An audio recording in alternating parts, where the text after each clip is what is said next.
and learners reach that vision.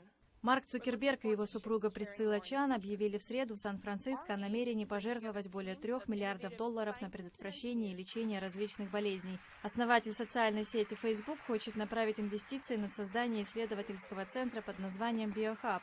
Он займется изучением клеток организма и разработкой специального чипа, который сможет диагностировать болезни и следить за кровообращением.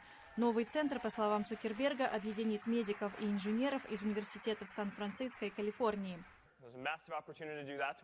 Это огромный шанс работать вместе и создать технологию, которая помогла бы не только тем, кто будет здесь, в BioHub, но и по всему миру. Это прекрасная возможность стимулировать увеличение финансирования науки по всему миру. Такой вот план. Инициатива также направлена на развитие новых методов борьбы с такими инфекционными заболеваниями, как ВИЧ, Эбола и Зика. Основатель Microsoft и самый богатый в мире человек Билл Гейтс поддержал благотворительную инициативу Цукерберга и Чан.